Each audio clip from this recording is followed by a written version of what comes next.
Hi everyone, here we are again. I haven't been cancelled yet. This is Amy from Attain Talent, dear friend of mine, and shares some of the working space with the Office of TRS Resourcing. So how are you going today, Amy? Good. Thanks for having me, Tav. Oh, I know you're so happy to be here. I know, We've been talking about nervous. this. We were talking about this for ages, and then suddenly we had this slot come up, and I'm like, Amy, you must do this. And she's like, I don't have a choice in this. I said, no, you don't.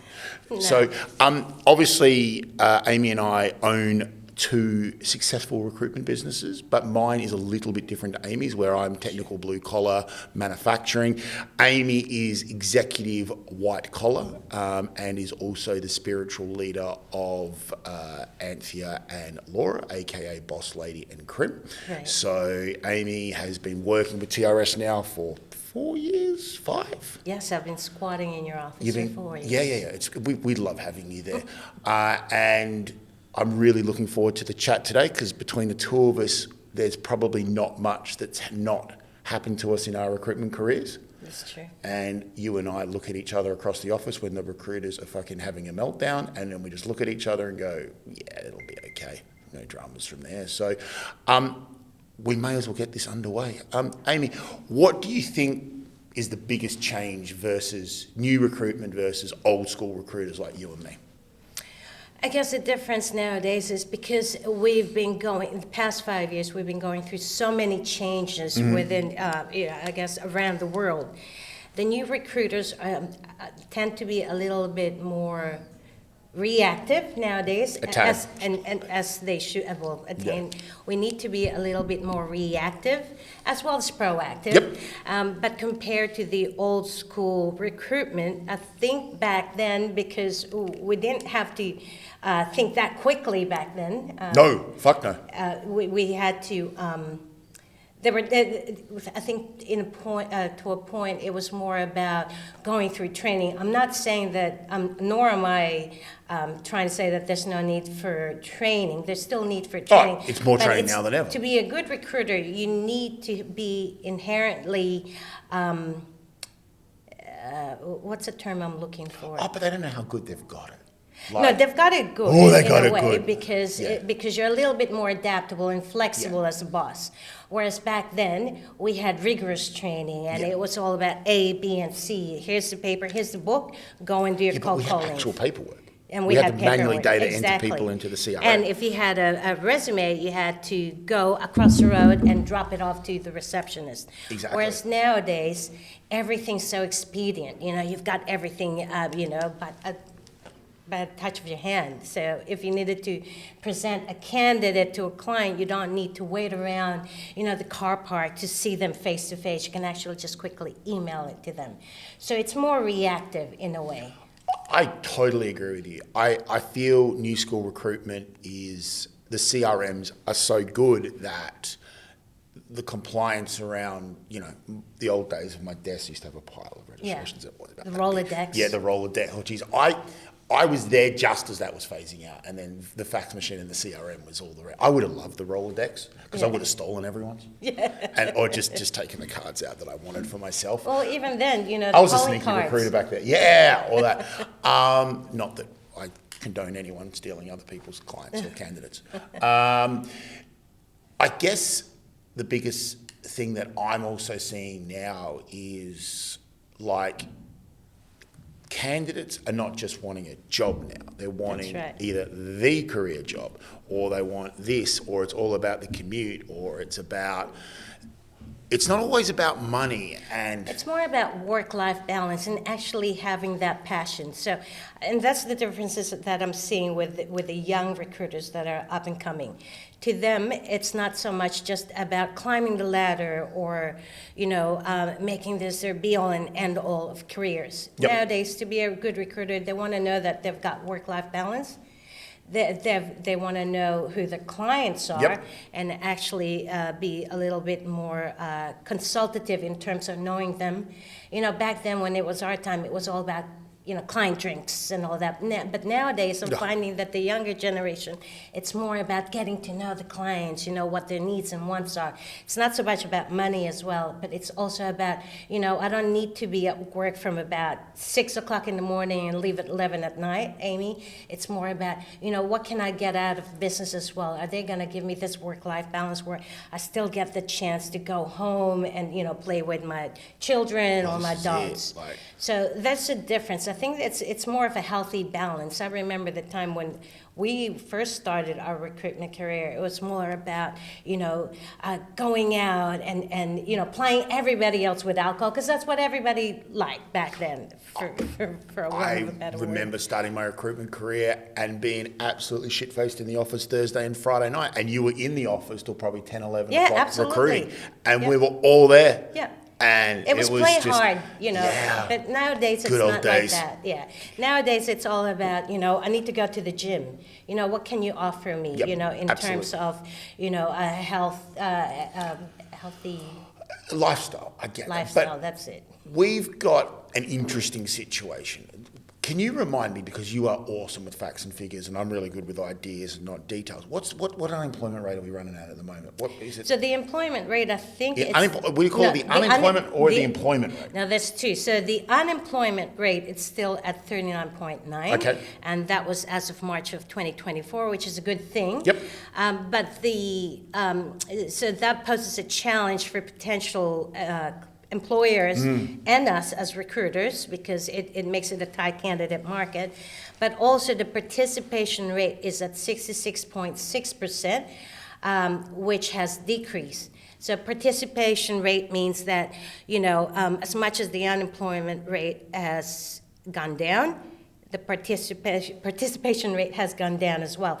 What that means is people that are working, people that are workable age, and people that may be looking aren't looking at the moment. So Why this do you time think that last is? year, I don't know. I think it's because a lot of people at the moment are happy where they are. So if we were to talk about the currently employed people, they want to stay where they are because A, their employers are looking after them, and B, it's very important for them to have that work-life balance. So they may be in a role where the working from home is still happening.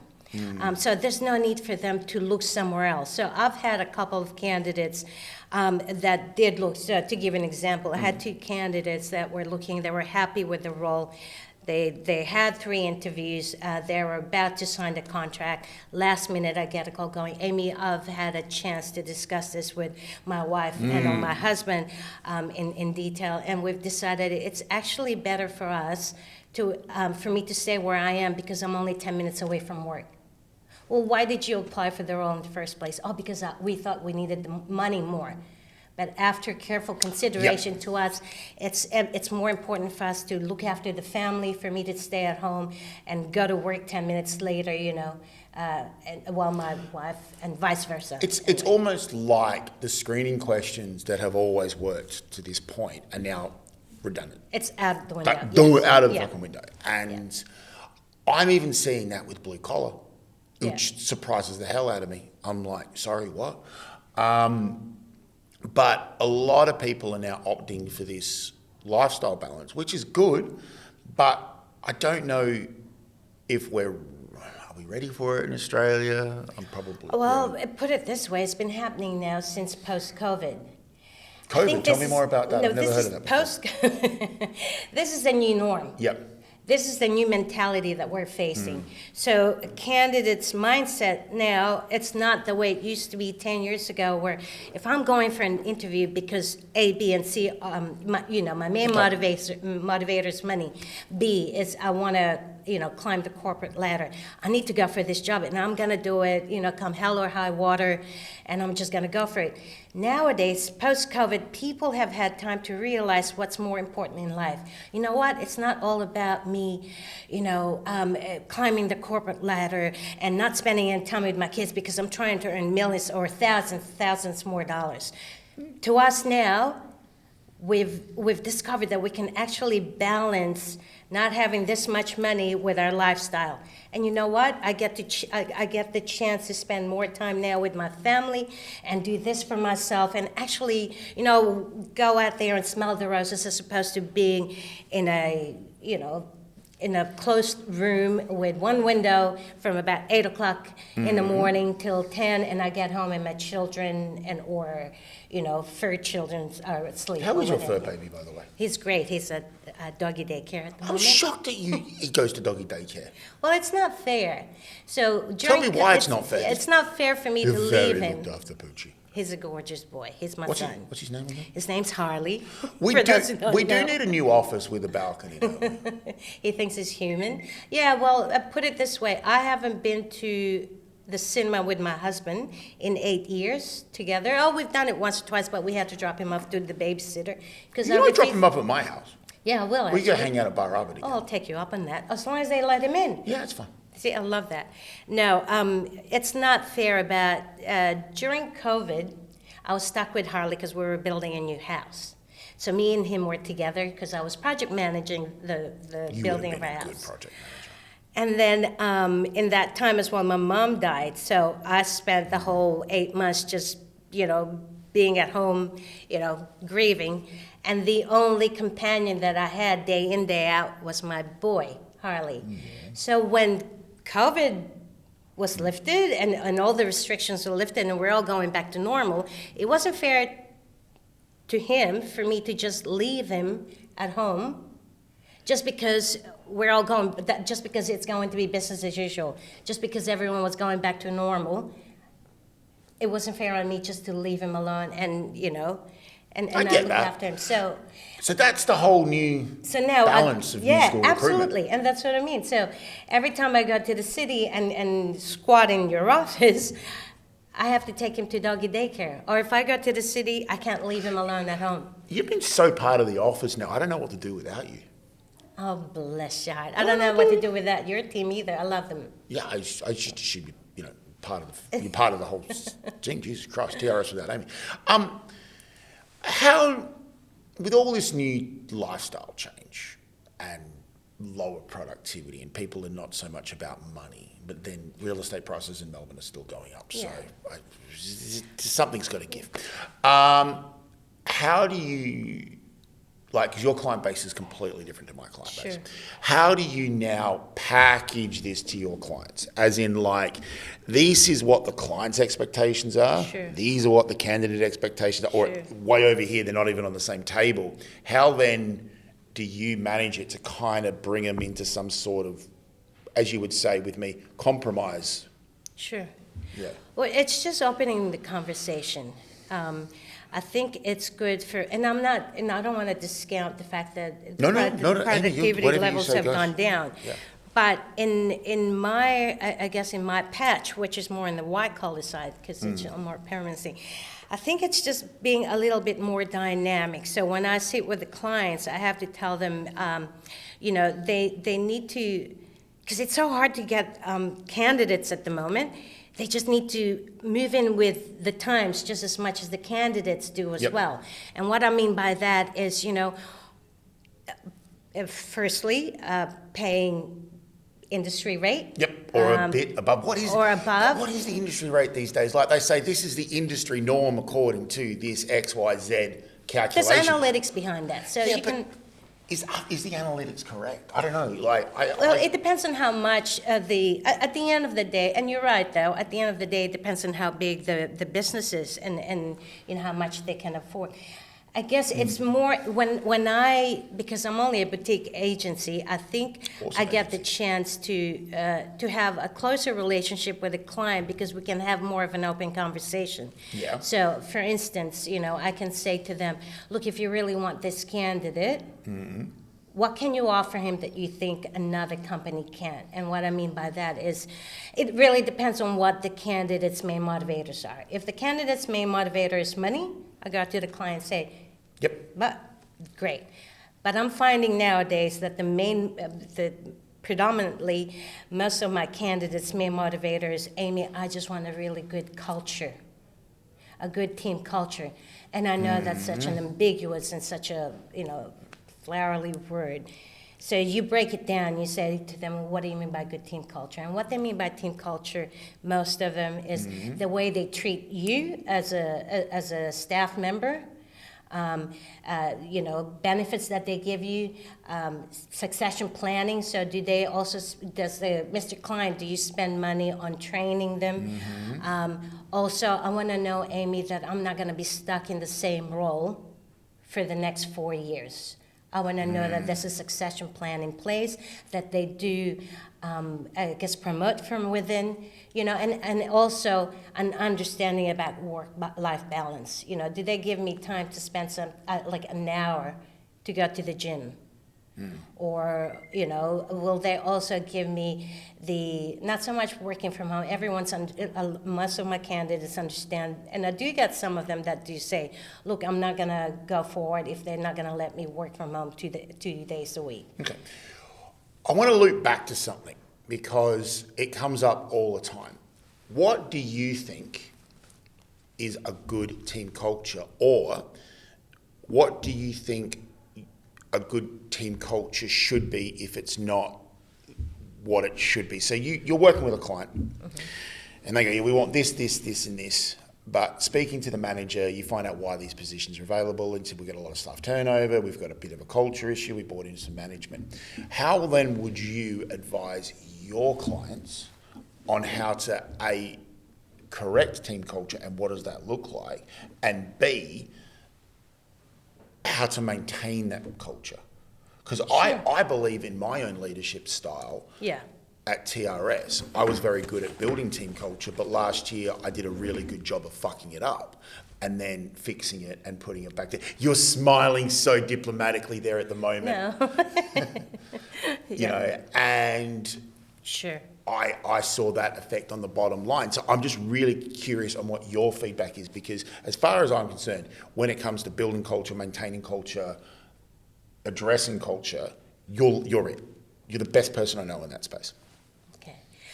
I think, and this also can spill over to life. You can use it to life as well. It all comes down to communication. Tell me more. You always need to communicate as much as, and us as recruiters, we talk a lot, but it's also about listening. So having that open communication, establishing what your values are firstly, as a team, as an organization, and then building a value tree. Okay, this is what we're going to stand by. So therefore, if we're going to be standing by this, you expect every single one of your staff members, including yourself as the managing director, to adhere by them. Totally get that. In other words, what I'm trying to say is you need to establish the rules of engagement in order to make everybody happy. What are the rules of engagement? Well, it really depends on what your organization's like. So you know TRS inside out. So we can TRS, use it. you know what? If you're making... What about James's organisation? Talk about his organisation. But it's just all about rules of engagement. You communicate. You establish what everyone's values are. You put it all together. If it aligns and everyone agrees with it, then you put it up as your main values, right? Every time somebody starts, you need to make sure that their values align with your values. Otherwise, it's not going to work. Therefore, after that, you establish rules of engagement. Okay, because all we value honesty and open communication. Absolutely. That's one of our values. Okay, so Tav, I just noticed that you actually approached my client without actually letting me know first. I only laugh because it happens all the time. It happens in our industry. So the way, and it happens sometimes, you would have done it by mistake. So totally get that. the only way you can fix that is by having that open communication instead of, going to somebody else and telling them about it and complaining about it. You confront it in a good way, according to your values, in a civil way, and you move forward. That's just an example. Did that answer your question? I believe so. I'm just in awe of anything that you say. No, but also, and I think open communication, but also because we as humans, we establish something and we go, yeah, great, this is what I'm going to do, these are my goals. We do that, but then we don't follow through. So what I'm trying to say is it'll be good to actually have, I guess, meetings every month to reestablish it all over again. Say, how are we following it? Have some sort of accountability towards the values that you've also set. Are we walking the walk? Are we, is that what I'm saying? Yeah. Sounds good Walking to me. the walk. We're walking, we're talking, we're yeah. basically, what you're saying is, do we do what we say on the side of the tin? Yeah, and then you always revisit it. You tend to do it once a quarter with your team. Do you see it with clients out there, them having this great fundamental core value, we'll call it a core value document, mission statement, whatever the fuck you want to say, right? Yes. Do you see clients have the idea on paper, but the reality of the situation is very different? Absolutely. And are you concerned about working with those type of clients because you're potentially working with a revolving door? Absolutely. And that's when you have to have the conversation with the client and let them know. How do you have the conversation with the client? I've had this example. I know how you have conversations with me in the office when you're fucking pissed off with me. I know how that goes. Fuck. I've had a client that I worked with for a couple of years, and they had, I guess, their values and all. They even had it laminated, and they've had a number of people that have come in and out talking about, respect and all so and so. But for some reason, the culture never changed, and it all came down to one person. Okay, so the culture was toxic. And for 2 years, I kept giving them candidates, and those candidates would only last for 8 months or a year to 2 years, to the point, and I'm talking about leadership or senior leaders as well. And they would be so frustrated because at the core of it, no matter how much you spoke to them and told them that, this person's causing a lot of toxicity amongst your peers, amongst your leaders, hence the reason why you've got a revolving door. At the core of it, the person who was running the show just refused to listen. So I had to really think about it deep down, and at the end of it, just refused to work with them. Because my clients, my candidates, I should say, are also my clients. So I've got my responsibility towards my candidates as well. So knowing full well that this culture was never going to change, there was no way in hell I was going to put another person in there, knowing that in about 8 months or in about a year, they're going to leave discouraged and then they won't want to work with you again. It wasn't even about that. To me, it's not even about that. I don't have a lot of, or Attain Talent don't have a lot of clients. We choose our clients because the clients we have, we work together collaboratively as a partner to the point where you can say that some of them are your friends. My database, when I'm looking for a specific candidate, I don't just, I don't just use, the search, the other search, like LinkedIn or whatever. I rely on referrals because my candidates are just as important as my clients or employers. To me, it's balanced. If I know full well that, because it happens, when sometimes that match doesn't work. But if I know that match was because of the client, I'll stand out for the candidate. 110%. Where do you think recruitment's going to be in the next 2 years? Because what you know and is just like next level. You're probably one of the most knowledgeable recruiters I've ever known, and I know a lot of recruiters. Oh, thanks. You're welcome. So in the next 2 years, where do you see the industry going? And I'm not just talking AI tech. I'm talking as a whole industry body. Because I'll be honest with you, in Australia, and I'm only talking in Australia, I feel like it's a bit of us versus them mentality. Like, we love the recruitment industry. Yeah. We're highly passionate about it. We do okay in it. We get by. But I'm just curious what you think where the whole industry's heading in the next 2 years.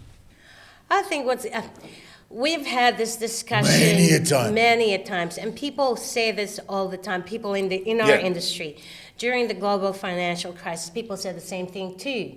What's going to happen? Yes, because a lot of businesses don't want to pay outsiders to actually don't want to pay them to actually find talent. That's why they bring their own talent acquisition team. In saying that, though, I think there's always going to be room for our industry. No matter what happens. It's cyclical, because it just goes around. Mr. Client goes, I don't need you guys because I've got my own team. But my own team are also doing other stuff too. They're doing human resource. They're wearing different hats. At the end of the day, this is their specialism. Yes. So at the end of the day, they'll say, okay, Mr. HR, you guys look after that, the recruitment team. But they're so inundated with it that they don't have access to passive candidates. No. They don't have the time because they've got other stuff to do as well. We're always going to have room. I couldn't agree more. I actually feel that where recruitment is going to really, and this is probably why the big recruiters are starting to change tack, is like you're going to have specialties, but the specialty that you offer your clients is very different to what other specialties are. So I think what's going to happen is in the next 2 years is clients are going to start working one-on-one with specific recruiters for specific roles. I also feel that, yes, they've got their own internal teams. Who just sent you a text? Sorry about that. It's the NPA. Hi, NPA. They must have heard we were talking about the industry. And I feel that, yes, it's specialty, one-on-one relationships and that sort of thing. But like what I offer my clients, not a lot of people offer. Yes, they offer technical blue-collar trades, but they don't offer it the way that we do it and also for the understanding that we get in the product. So if anything, I see it becoming more and more specialised. Oh, I don't want to hear that. Why are you being negative? Because I like it to be more generalized. To me, it's not so much about the specialism. It's almost like when you're speaking to a client. Mr. Client, okay, give me what the job description is. This is a job description, Amy. That's all well and good. I've got that. So it's all about the technical skills. If I'm specifically looking for, say, for instance, for a project manager, specific skills. Have you got lean methodologies? Have you got this? Yeah, you've got all the technical skills. Tick, tick, tick, tick, tick. A computer can do that because you know what? As a candidate, I can just tick that and then send it.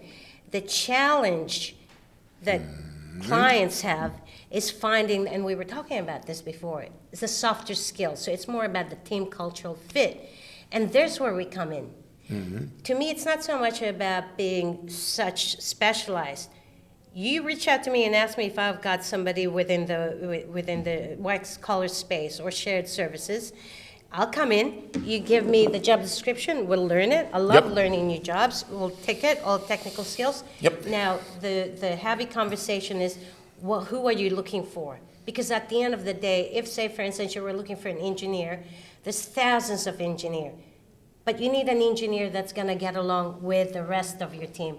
So what softer skills are you looking for? Do you know what I'm saying? What's your definition of softer skills? Soft skills? Yeah, absolutely. So it's attitude, motivators, values. Okay. So it's more about the inherent skills that the person has as opposed to the technical skills. Okay. This is a very, I've been holding off to ask this question. What do you prefer, old school recruitment era or new school? Both. Okay. Okay, I'll answer it differently. I miss my mates from the old school career. Yeah, absolutely. The London days, the Perth days. The party days. I miss the party days. Yes, because no more parties anymore. No more parties anymore. TRS Resourcing is actually a dry office, as you know. Yeah. If you said that to me early on in my 23-ish career, whatever, I miss that side of it. I mean, it was, but new school, it's here. We're embracing it. I think it's more about experiences. We were discussing the TRS Resourcing Christmas party at Monday's recruitment team meeting. Boss ladies on it. You've already been RSVP'd. You have I've given a suggestion. I've heard, but I haven't heard what it is yet. All I've just given them was a budget, and they went, okay. And people now, they want to work to experiences, right? But I think the modern day recruiter is almost having to be your modern day counsellor, Absolutely. psychologist. We were always like that too, but it's a little bit more personal this time, I think. I know this by just the questions I even get answered. And I'm not just talking about career advice. I'm talking about, I've been doing XYZ career for this amount of time. I'm unsatisfied. What do you think I should do, Tav? Now, you got to be so careful with these sort of questions. Yeah. And what are you writing there? Oh no, I need to remember what your question was. I don't fucking This know is what like my me question is. going I just on a ramble. client visit. I draw a line. I do like your drawings, actually. No, so I draw a line across the blank piece of paper, and any questions that need to be answered are right Okay, there. so what we should, it's like,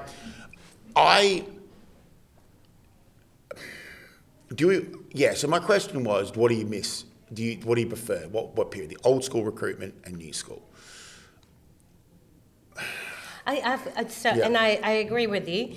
The modern recruiter now not only needs to wear different hats. So if you interview, I guess, a potential recruiter, back then during my day, if we interviewed a potential recruiter and you say, what do you think recruitment's all about? The first thing they say is, it's about, going to lots of parties, and also it's about HR. And we both know it's not about HR. But nowadays, it is a little bit more like HR. So the sales element is there. It's always going to be there. That's our industry. But it is a little bit about HR because clients and candidates expect you to know what the industry is like, what they should do in this scenario. How do you think this person's going to cope? Or, Amy, I'm not coping with my new role. Or, Amy, I'm not coping with this candidate. What should I do? So the modern day recruiter now needs to be wearing almost like an HR hat where you need to be knowledgeable in terms of what the new legislations are, how to deal with somebody who's being, how to discipline somebody. So you're quite involved now in terms of your candidate's journey. Yeah, it's and clients. The liability is multi-level now. Yeah. And things are like, there's so many ways something can go now, and it is literally a true partnership with your clients now. Absolutely. It's not a subcontractor relationship. No. It's like you're literally joined to the hips. Other question I've got for you. Okay, you're making me nervous. I try not to make you nervous. I'm trying not to make you nervous. Okay. Question I have for you. What do you think makes for an ideal modern day trainee recruiter? Like, you just saw someone and you went, you'd be a good recruiter. Yeah, absolutely. What do you think the value, what values and what do you look for? So I'll look for somebody who's got great enthusiasm, somebody who really has a passion for meeting people, and talking to people. Because I think that's predominantly the most important thing when you're dealing with different people. So somebody who likes dealing with people, somebody who's enthusiastic, and somebody who's willing to learn. Recruitment's not rocket science. No, God, no. But if you've got the Thank fucking Christ for that. if you've got the enthusiasm and also the willingness and also the interest of getting to know people, then guess what? It's not going to be a job.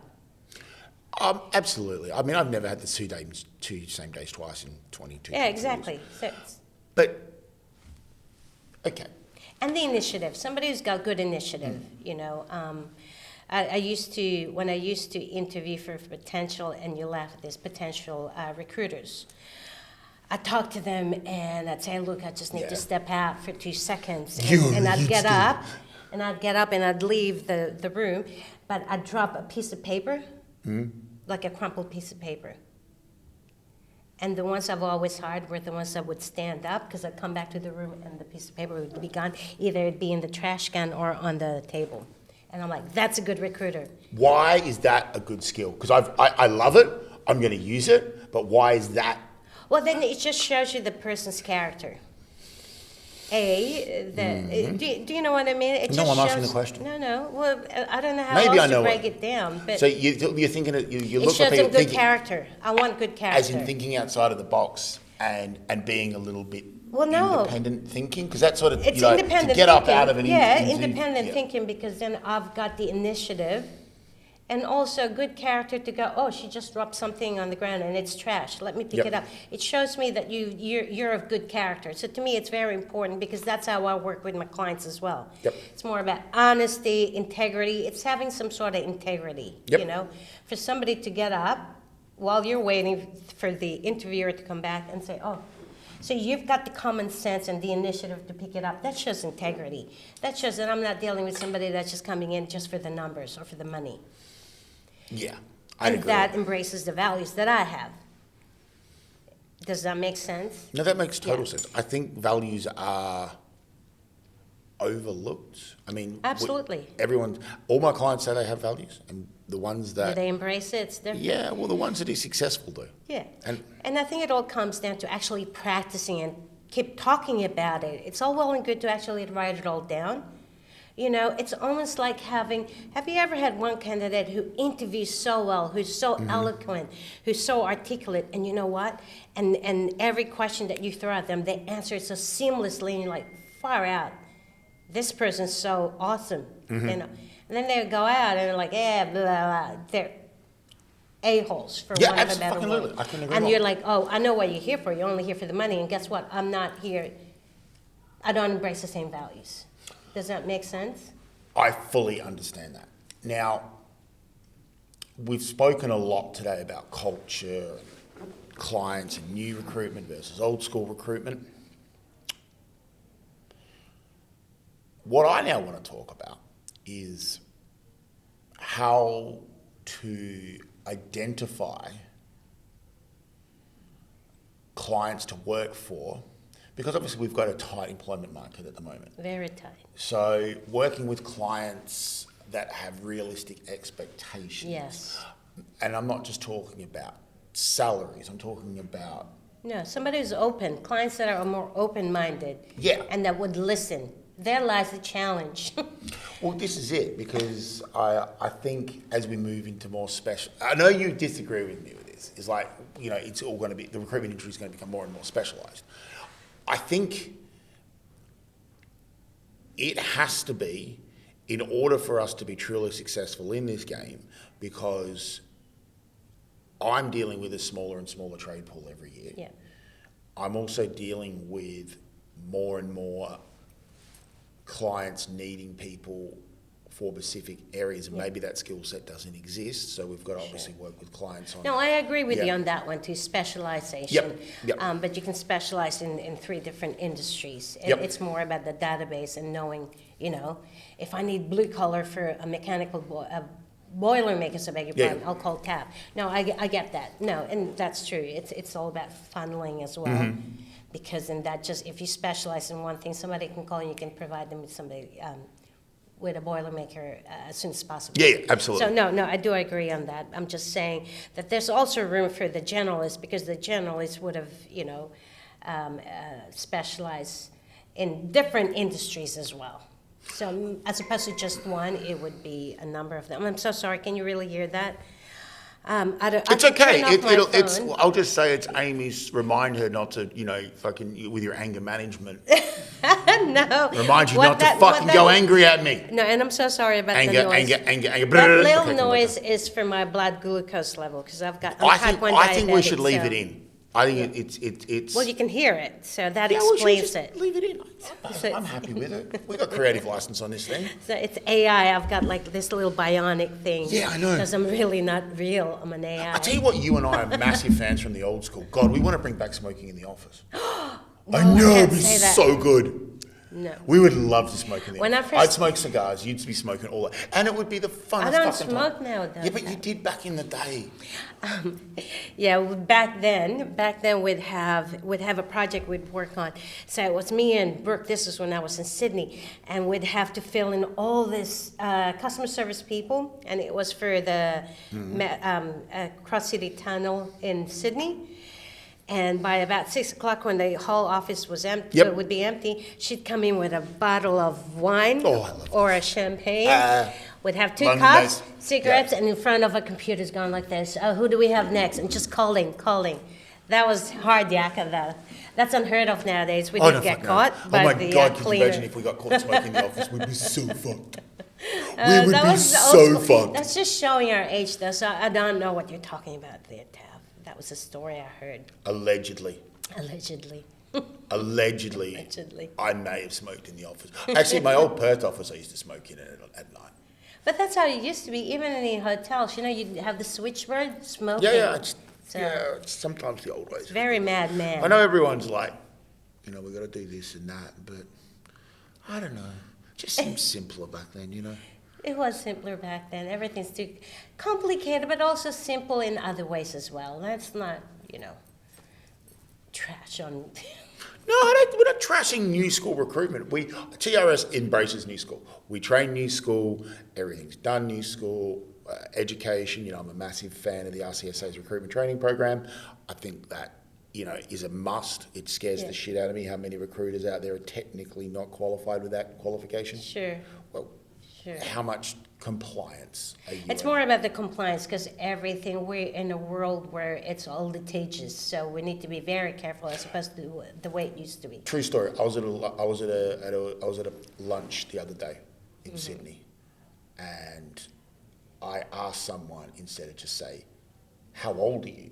Because they were saying. Be careful with questions you ask. No. But I asked, I said, "What's your date of birth?" And the guy just pissed himself laughing in front of me because he's like, "That's so fucking formal," but it's just fucking how my brain operates, But isn't it funny though? Nowadays, you could be walking in the restaurant, and if you say to somebody, "How old are you?" you can hear all the mic drop, like mic drops, just like. I can't believe he just asked her that. Sorry, I beg your pardon. 20-something, and he was just saying a lot of interesting shit, and I'm just like, there was a lot. We're just old school, so let's not go there because we're going to be pissing a lot of people off. Yeah, and I'm like, fuck, but you and I do a really good job of pissing people off. Yeah, that's true. We don't even have to You can't please everyone, but that's just life. And I'm just like, it's 10 o'clock and we've already upset 3 people. It's called life. Okay, we're going to finish this up soon. And you don't know I was going to ask you this question, and it's non-recruitment related. Oh, thank God. But it's your other passion, okay? What's my other passion? Dating and matchmaking and doing I was going to say, my husband's not going to be happy about you saying my passion is dating. I love your husband. Yeah. Your husband's great. But you're so good at giving me life advice and what I should be doing. And I'd like to ask you, what are... And we can bring it back to recruitment if you really, because technically this is a little video chat about recruitment today, is what characteristics do you think people can take from their working careers into their personal lives? Sure. You are the queen when it comes to this. I mean, all the advice that you give Boss Lady and Krim on life. And I just think it would be a nice way to finish this off today. Okay. It all comes, and it's quite simple. I think it all comes down to listening. It all comes down to being open and listening. In this day and age, it's all about getting my point across. So therefore, I need to say this and blah, blah, blah, blah. But you actually need to take a step back and listen and be open to the new ideas that come your way. So to me, if you're going to date and you want to meet the right person, you need to take a step back, listen to what they're saying. Just for the record, I'm not looking to date at the moment. Oh, you are. No, I'm not. Oh, yeah, you are. I know you want me out there, but I'm really But happy. that should be for another topic because there's so many things that we need to consider when you're dating. You need to be quite open. You do need to have your wish list, and that's great. But you need to be a little bit open to something new because you never know where that will take you. It could take you to somewhere really, really nice that you never expected, but you're actually limiting yourself from getting there because it's not ticking all the boxes that you had on your little notepad. So just be open and also take a step back and listen. How could people take that advice? Because what I feel when I deal with candidates is they have this list of exactly where they want to work, what they want to do, and if you present them anything outside of that box, it's an automatic no. So what you're telling me is, in order for people to find a new job or a new career path, they should be more open-minded. Absolutely. And more accepting of new experiences. Absolutely. Good analogy, Tav. I was expecting you to tell me off during this podcast, so No, I'm that's like, brilliant. I'm treading very, you know. No, and that's exactly right. And that's what we do every day when Yep. we're talking to a candidate who's not too sure. Oh, Amy, I'm not too sure because, it's 10 minutes. Well, why don't you look at it this way? Listen to what the clients got to say. Listen to what the culture is like. Is it really worth you turning this role down because it's 5 minutes longer than your current role? Or is it worth you taking that longer distance, I mean to say, to get there because their culture is a lot better than where you're at the moment? So is it worth you spending 5 more minutes in the car rather than you staying where you are because it's so close to home? That's one of your checklists. But finding out that the culture of this potential employer is a lot better than where you are at the moment. So basically what you're telling me is that a lot of people rush into jobs or because they need a job or they've just been made redundant, Yes. or a company's growing rapidly, so they just employ and potentially employ the wrong person, which Yes. destroys the culture, which Yes. then turns the company into a revolving door, Yes. which then means you come along to try to fix the problem because you're a specialist in that space.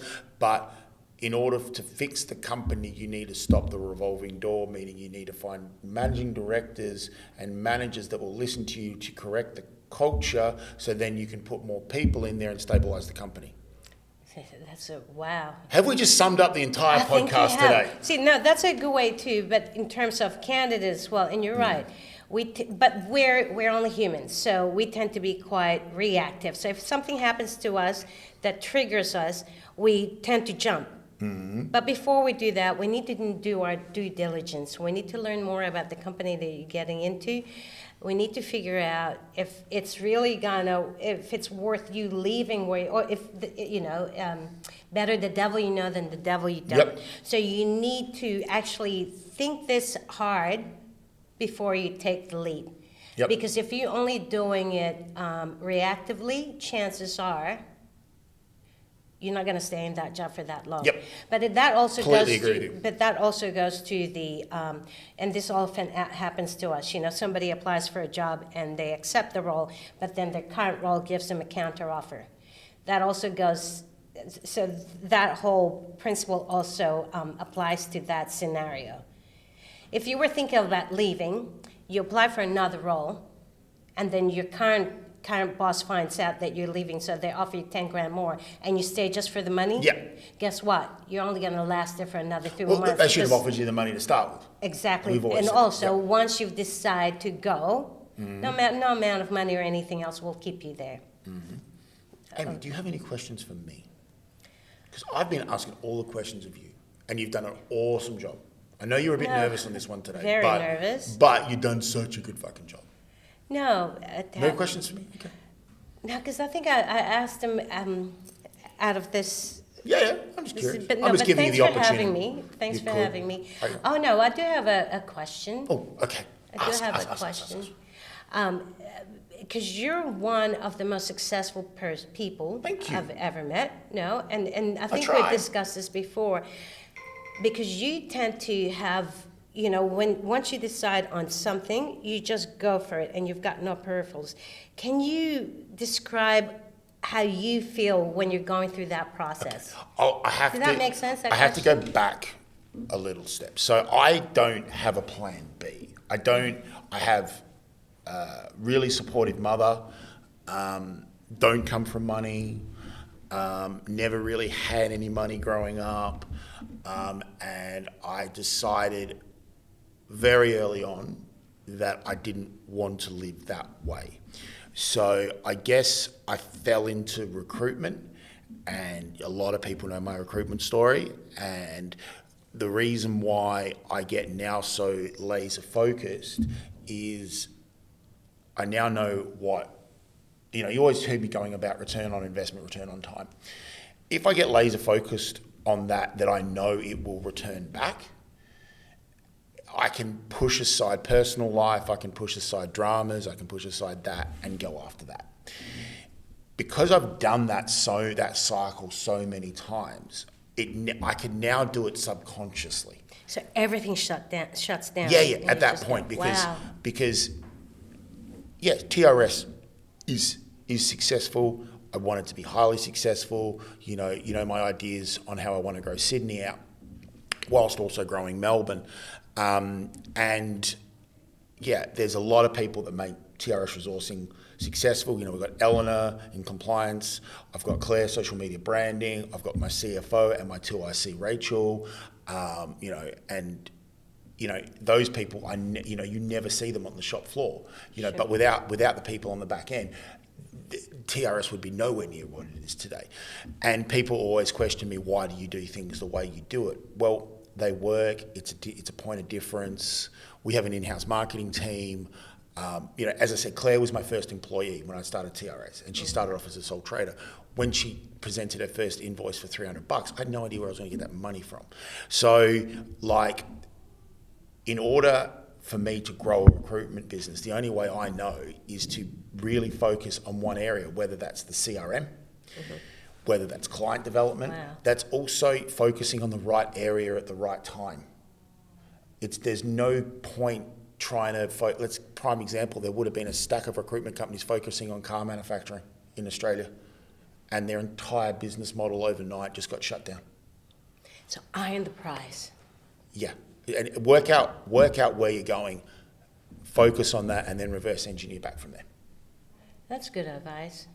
It's Really good. We all have the same 24 hours in a day, and sometimes we've got to sleep, and sometimes we've got to do that. But work out where you think your intuition's pretty good, actually. Your intuition's very, very good, where you focus on an area.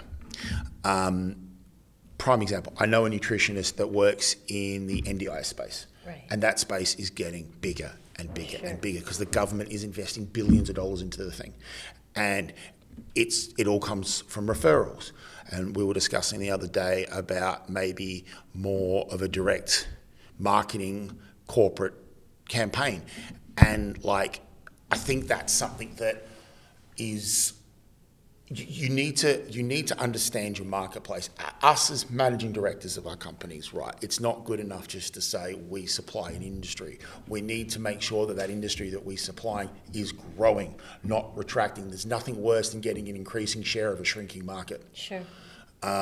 Because you think you're doing really, really well until you're not. Sure. And then you wake up one day and it's all over. And you don't know what happened. Well, it didn't happen overnight. It happened over the last 2 years, 3 years, where you were getting an increasing share of a shrinking market.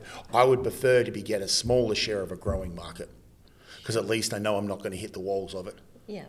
And, you know, there's opportunities everywhere at the moment. I still think there's a lot of opportunities in the petroleum, petrochemical space, energy. Healthcare. You and I keep going on about healthcare only because of our health injuries. Yeah. Like, fuck me. And, like, I think it's really important to focus on your intuition. The recruitment principles will never change. The way we recruit, the technology is always getting quicker. We recruit It's getting better. But at the same time as well, the fundamentals are still the same, where we're looking for a candidate, we're looking for a client, and we're looking for that. And like, good recruiters make that look seamless. It's like matchmaking. And this is why I wanted to talk to you about matchmaking, because the life advice that you give me and recruitment, it goes hand in hand. Yeah, absolutely. How about we do that for the next one? Because then you say we're do you want to come back? I don't know. You want to come back? Guys, did she do a good job? Should we have her back? Yeah, They're happy? Nice. No, you're too nice. Are you guys happy? Of course they're going to say that. All right, well, I haven't been cancelled, so we'll do this again soon.